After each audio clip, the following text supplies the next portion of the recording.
Well, hello there. This is Jay Conner, the Private Money Authority. Welcome to another episode of Real Estate Investing with Jay Conner. You may be watching right now on the live stream on our YouTube channels or on our Facebook live stream, or you may be listening in on iTunes, Google Play, or one of our other channels.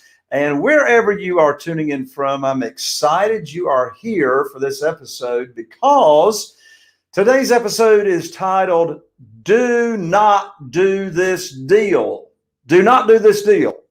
Subtitle 112 Charles Street. The reason I want to bring you this episode is because this episode and story actually reminds me of the very popular Kenny Rogers song, which is titled Know When to Hold 'Em and Know When to Fold 'Em. And I'll tell you my experience in real estate investing, if you don't know when to fold your cards and walk away from a play or walk away from a deal, that can be so much more expensive than the actual profit that you could be making on a deal. I mean, some of the most important lessons that I've learned since investing in single family houses since 2003 and rehabbing over 400 houses is that you need to know when to walk away. Do not fall in love with a deal just because, I might be having a deal. In fact, this story I'm going to share with you on 112 Charles Street, when you first look at the numbers in this deal, it looks like there's a spread of a potential $100,000 in this deal. But when you analyze the deal and you do your due diligence and you follow the steps that I'm going to lay out to you right now, step by step, you will see how this has not got a potential of $100,000 profit, but in reality, it's got a loss of over $20,000 when you analyze the numbers. So before I dive into this deal with you, for those of you that are brand new to Real Estate Investing with Jay Conner, here on the show, we talk about all things real estate investing, how to find deals, how to get them funded without relying on banks or mortgage companies or your credit, how to sell houses fast, how to automate the business. And here on the show, I have amazing guests most of the time. We talk about all kinds of real estate. We talk about storage units, we talk about land deals, commercial deals, single family houses, and everything that relates. Now, if you happen to be, by chance, be tuning in on the live stream right now, go ahead and tell us where you're tuning in from right now. Type in your city and state and say hello to everybody. Leave a comment, leave a question. As I go through this deal, if you got any questions and you're actually tuning in live, go ahead and type in your questions and I'll get your questions answered. And if by chance you are listening to the show either on iTunes or Google Play, be sure to subscribe, rate, and review on iTunes. I really appreciate you subscribing. Also, if you are watching on YouTube, be sure and subscribe and tap that little bell so that when we go live, you'll be notified and not miss out on Real Estate Investing with Jay Conner, the guests that I have on here, and the fantastic information and training that we provide absolutely for free in this world of real estate investing and education. By the way, if you would like to, hey, Rob from Greenville, North Carolina, glad to have you on. If you would like to get plugged into funding for your real estate deals without relying on banks or credit or mortgage companies, I've got a free online class waiting for you to go to at the end of the show. You can head right on over to www.jayconner.com/money podcast. That's Jay Conner, JayConner.com/money podcast. And on that training, it's only about an hour long. I'll reveal the 5 easy steps. It is from going from zero funding to having in the hundreds of thousands of dollars in funding right away, very quickly, again, without relying on credit, banks, mortgage companies, or your experience. All right, let's go ahead and jump in to this case study. This is a deal that I just, within the last few days, I said, no, this is not a deal. So let's dive in and why, and the lessons that you can learn from it. So first of all, 112 Charles Street. By the way, for all of you thinker brains that like spreadsheets, yes, I actually have a spreadsheet to share with you today on this deal, the numbers and etc. I know that's going to make you super happy. So this deal, how did I find this deal? Where did this lead come in from? Okay, this lead, 112 Charles Street, came in from a Facebook ad. Facebook ads. And yes, today, Facebook ads are one of my most consistent lead sources that I have on off-market properties. Now, what I mean by off-market properties, these deals that are coming in that I'm getting the most profit on are not in the multiple listing service. In today's market, too much competition. The bank-owned properties, they're wanting to list these properties at too high of a price. And it's simple. I understand it. Supply and demand. I mean, right here in Eastern North Carolina, in my hometown, Newport, zip code 28570. It's got about 25,000 people in that zip code. There are less than 10 houses on the market priced under $200,000. And I'm talking a 1,300 square foot single family house. And our months of inventory on the market is only 2.4 months. What that means is if nobody puts their house on the market in the next 2.4 months, we're going to be sold out, have no inventory. As of last week in that zip code, there were only 152 houses on the market, and over 90 of them are under contract to cash out. I've got 3 houses right now under contract to cash out. One of them I just put on the market this past weekend, and this morning it is under contract at full price offers. So the reason I share that with you is that's why we cannot rely on homes or houses or properties in the multiple listing service to find our deals. We've got to have marketing in place for off-market houses. What's an off-market house? That is simply a property that a owner or a seller does not have it listed in the multiple listing service. And quite frankly, they may not even know that they are actively seeking to sell the property. They don't have it listed in the multiple listing service. So here, 112 Charles Street, Facebook ad, my ads come up right in their news feed, in people's Facebook news feed. And there it is, a picture of me holding a yellow bandit sign that says, I buy houses fast for cash. People respond to that ad. They fill out their information. And what happens in step number 2 of this scenario? Well, they fill out the information, and their information, their contact information, and information about the property is then automatically sent to my team. Well, who's on my team?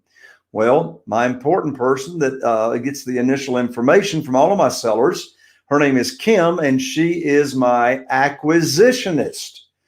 Well, what in the world's an acquisitionist? Well, my acquisitionist, Kim, does what I used to do, and that is reach out to all of my motivated sellers that are responding to my marketing, gets the completed property information filled out, all the information about the property. So that's what Kim did. Information from this owner of this property came in, her contact information, the seller, the information about the property, and now Kim gets them on the phone and gets all the information. That's step number 2, getting the property information sheet filled out completely. Mortgage information, is it free and clear? What's the condition of the property? What's the asking price, and etc. Step number 3 in this deal. So Kim gets the information filled out, and all that information is now sent to me by the software that we use to communicate with each other. She's not emailing me a property information sheet. We use a CRM, a customer management software system that gives me all the information on the properties from sellers. So now here's the step. It comes to me, and now I quickly analyze the deal. All right. How do I analyze the deal? Well, I look at, first of all, where's the property located? I'm familiar with the areas around here. I've been investing since 2003 here in the local area. So I look at what area it's located. I look at what the asking price is. Now, I do not know at this point in time in this step as to what the actual after repaired value is, but I got a pretty good idea because I'm familiar with the area. I know this particular property has got approximately 1,600 heated square feet. I know it's going to be worth, in the area it's located, somewhere around $200,000 or so if it's in excellent condition. Well, I take a look at what is owed on the mortgage. In this particular scenario, 112 Charles Street, the seller owes $105,000. Her asking price is $115,000, which is $10,000 more than the payoff, the mortgage information. Now, in this case, it's a motivated seller, and the seller is willing to give us the mortgage information. Now, don't miss this. Whenever there is a mortgage and there's money that's owed on the property, my immediate thought is, can I buy this property subject to the existing mortgage? There's a mortgage. Is there a possibility that the seller will be willing to sell me this property with them keeping the mortgage in their name, me agreeing to make their mortgage payments, and they transfer title or ownership over to my company? That's the first thing I think. Now, bear in mind, this property having a mortgage, I do not have my acquisitionist even talk about the possibility of buying subject to over the phone. The seller is not going to even know what we're talking about over the phone. I reserve the conversation of buying subject to the existing mortgage when we are in person with the seller of that property. So here I am in step 3. I'm analyzing the deal quickly. What do I think is the ballpark after repaired value? How much are they owed on this? How much are they owing? Well, they're asking $115,000. They owe $105,000. So even at $115,000, I'm going, wow, it's probably going to be worth about $200,000. They're asking $115,000. Wow, there's like a huge spread here, or potential spread, even though at this point I do not know what the exact repairs are on the property. So that's step number 3. I do a quick little overview. Does it look like there's a potential deal, a potential spread? Step number 4 in this process is I now want to get my real estate agent's opinion of the after repaired value. How in the world do I do that? All right, bear in mind, we're not going to the property yet. Now, at this point in time, prior to step number 4, I'm communicating with my acquisitionist, and I'm telling Kim, please let the seller know I have reviewed the numbers. It looks like there's a possibility we can do a deal here. We are, in the meantime, going to do a little bit of research on values in the area, and we'll be back shortly to probably schedule an appointment for the team, my team, to go look at the property. So here we are in step number 4. We are now asking my real estate agent for his opinion of ARV, which stands for after repaired value. So what's the definition of after repaired value? In my world, the definition of after repaired value is the home is going to be in absolutely drop dead, gorgeous, ready for Southern Living magazine pictures. I'm talking granite countertops, stainless steel appliances, all new interior paint, new exterior paint if it's paint on the exterior, painting the garage floor with brand new concrete paint, new floor coverings with luxury vinyl plank, new cabinets. Everything is looking and smelling brand new. So you see, my real estate agent knows, because I've been dealing with the same realtor to do my after repaired values since 2004. My realtor knows what kind of condition my home will be in if I buy it and then I get ready to sell it. So there we are, step 4. My acquisitionist asks my realtor for a CMA to get the after repaired value. What in the world is a CMA? A CMA stands for comparative market analysis. So what's my realtor going to do? My realtor is now going to do a CMA, is going to research. You see, I don't do my own CMAs, my lands. Let the people do what they do best and you stay out of the way. I would rather have a root canal than do a CMA and all that detailed stuff. But my realtor loves doing that stuff, has analyzed, and studied hundreds and hundreds of appraisals. He knows what to adjust for, garage, only 2 baths, 1.5 baths, all that jazz. So within 24 hours, my realtor is now going to email me and my acquisitionist the CMA, the comparable market analysis, which is going to assume that this home is going to be in absolute gorgeous condition in the after repaired value condition. So here comes the CMA. I look at it. Guess what? The CMA now says from my realtor that this home at 112 Charles Street has got an after repaired value of, drum roll, $205,000. So I was estimating that the R was going to be somewhere around 200. Now I've got it confirmed, at least based off of close houses in proximity to the subject property. Without my realtor seeing the home yet, it's at $205,000. So let's look at the numbers so far. What we know about this property so far at 112 Charles Street is after repaired value based on comps should be $205,000. We now know also that the seller has told us that they owe $105,000. We also know their monthly mortgage payment is $800 a month.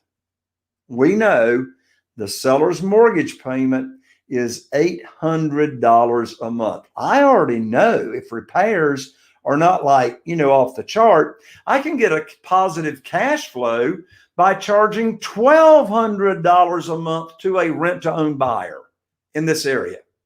I already know I can have a $400 positive cash flow on this property once I get a rent-to-own buyer in it.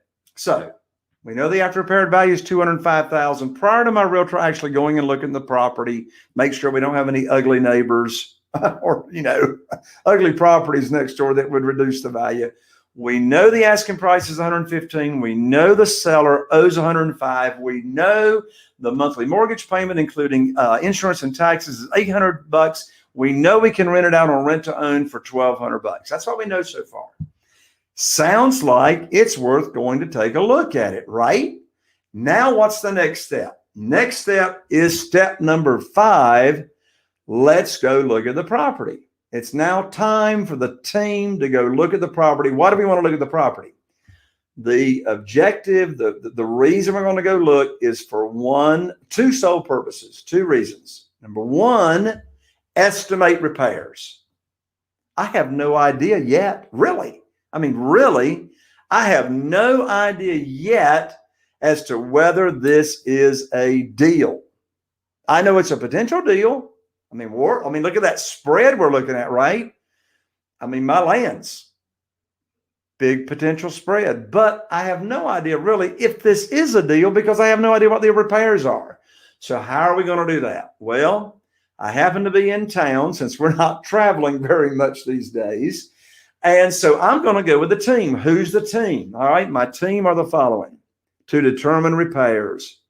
I'm going to have my contractor go. I'm going to go, and my realtor is going to go. All right. So my acquisitionist schedules this appointment for the team to go now actually look at this property. Bear in mind, we haven't gone to this property. We haven't drove by this property. We're letting the data make the decision as to whether we're even going and looking at this property. Okay. So here we go. Step number 5, we're going to look. So we get to the property. And now we are estimating repairs. The owner of the property, the seller is there, and we look around. Well, come to find out, this property, this house has still got damage to it from Hurricane Florence. which goes back almost 2 years ago. Now, not bad. I mean, it's already had a new roof put on it. It's got a new HVAC, but there's still, I mean, there's been no cosmetic work on the inside. We still got leak stains on the ceiling. I wish I had pictures to show you. There's still a hole in the ceiling of the living room, right? So let me just go ahead and cut to the chase. I go through I have my crew leader, right? You will have a contractor. I have my crew leader go. So we estimate repairs. Now, here's the deal, folks. Here's the deal. This house has only got 1.5 baths. Big problem. Big problem. Thank you, OG, for the feedback there. Great info. Well, hey, OG, hang in there because we're not to the conclusion yet. Everybody hang on. Here we go. This property's only got 1.5 baths. It's split level, and the owner of this property, when they had kids living in the house, they've already converted the garage into heated and cooled living space. They have converted the garage into 2 more bedrooms. So now, as this house currently is, it's got not 3 bedrooms, it's got 5 bedrooms and 1.5 baths. Does that sound like a scenario for a disaster in today's market? In our market, it's like nobody wants 1.5 baths. So me and the team, we've got to figure out a way to convert this house to at least 2 full baths. Here's the deal. In this house, the principal bedroom is upstairs, and the bathroom for the principal bedroom, the private bath, is only a half bath. Oh my lands. And it's only a half bath, and the principal bedroom is not that big. You cannot put a king-size bed in this bedroom that I'm talking about. So now we have to approach this property by where we're going to put a full bath. So the best scenario we can come up with is convert the garage that's already been converted into heated and cooled space, convert this garage into the principal bedroom suite with a large principal private bathroom. So we estimate it's going to be $10,000 at least to convert that garage that's already been converted into 2 bedrooms into a complete principal bedroom bathroom suite. That would leave still, see, all the bedrooms are upstairs right now. All right. That would still leave 3 bedrooms upstairs with a full bath servicing 2 of the bedrooms, and then 1 of the bedrooms having the half bath. Then there would be a full principal bedroom bathroom suite downstairs. All right. So here's the math. So my crew leader and I, right there on the spot, we estimate $46,000. $46,000. And that's before Murphy shows up. You do know who Murphy is, right? You know who Murphy is. Murphy is a character that shows up in every rehab you do. Sometimes his relatives show up.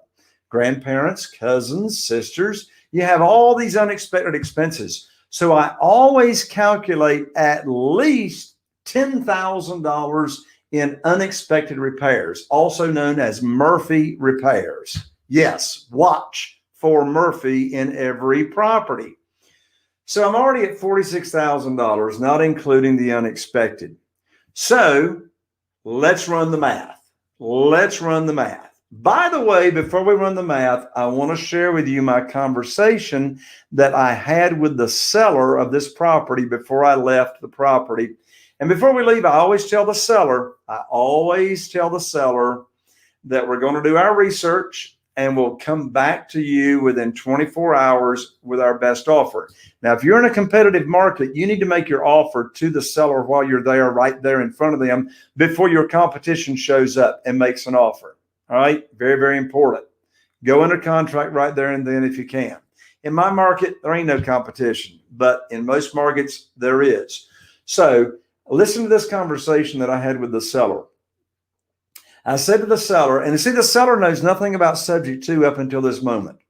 So I'm getting ready to leave the property. I said, we're going to do some more, research But I said to the seller, I said, in most situations, my sellers that have a mortgage, what we do is we have a traditional closing at the real estate attorney's office, and I will agree to make all of your mortgage payments for you. We're going to transfer title and ownership into my company name, and I will make all your payments for you until I rehab the property and I cash it out. So all of these problems, taxes and insurance and mortgage payments, are now my problem. And so the seller looks at me and says, well, I hadn't thought about that. I wanted to be completely done with this property. I thought you'd be paying for it cash. And I said, well, I am going to put quite a bit of cash into it for rehab, but I'll make your payments. So at the end of that conversation, she wanted to call my real estate attorney and find out about subject to the existing mortgage, which I was glad for her to do. She did, and she let me know, yes, I am willing to sell this house to you subject to the existing mortgage. So why in the world was she willing?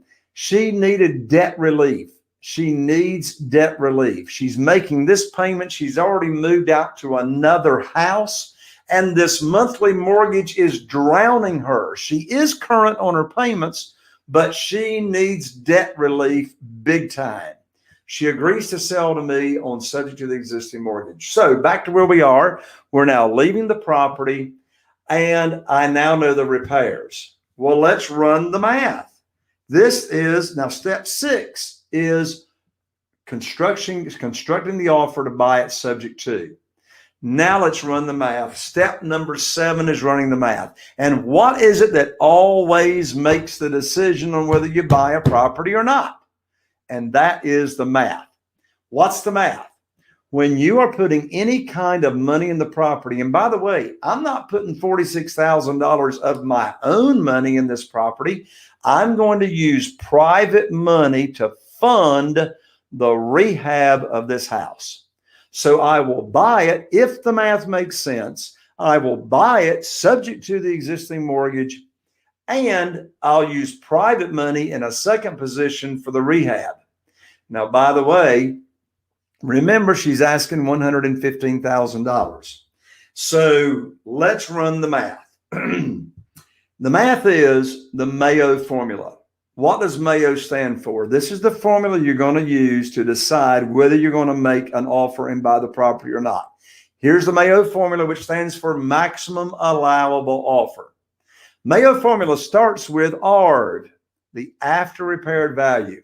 The after repaired value, my realtor now confirms while being at the house that we visited, is $205,000. So now we take ARV, $205,000, and using the Mayo formula, we're going to multiply $205,000 times 70%. $205,000 times 70%. That's your profit that you are calculating into this formula.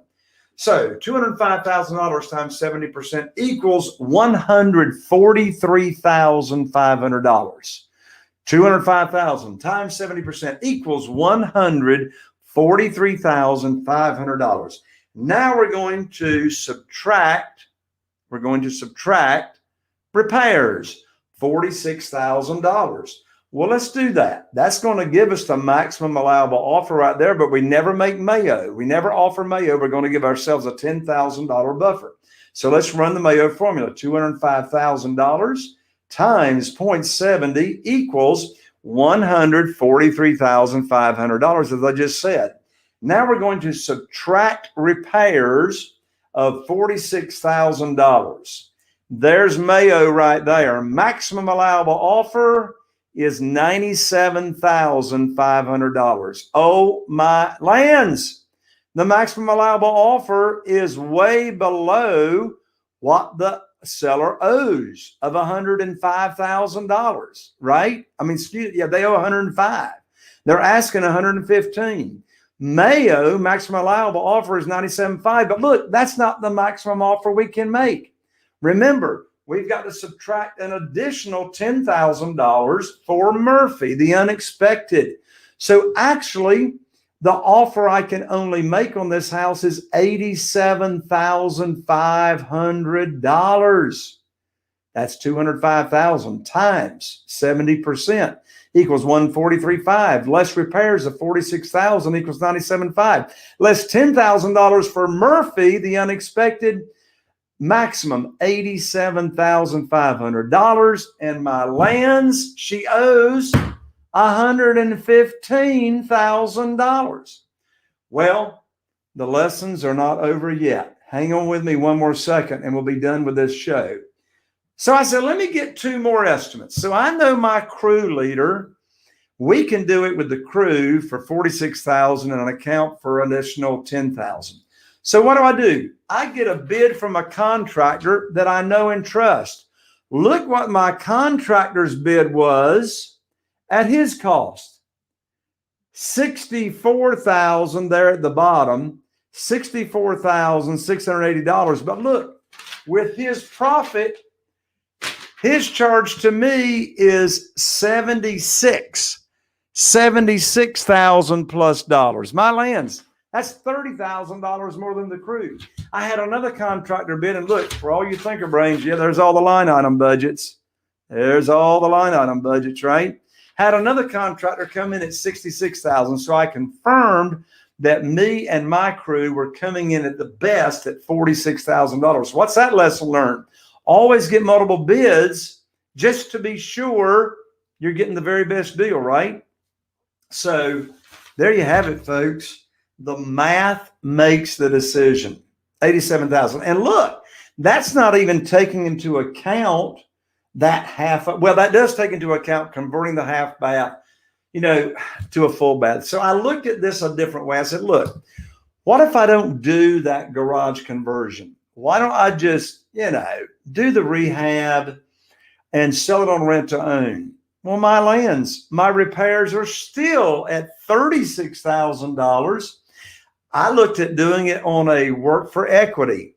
Too much work to do. So we sliced it, we diced it, we carved it up every way that we could. And now step by step, in this example of 112 Charles Street, when to hold them and when to fold them.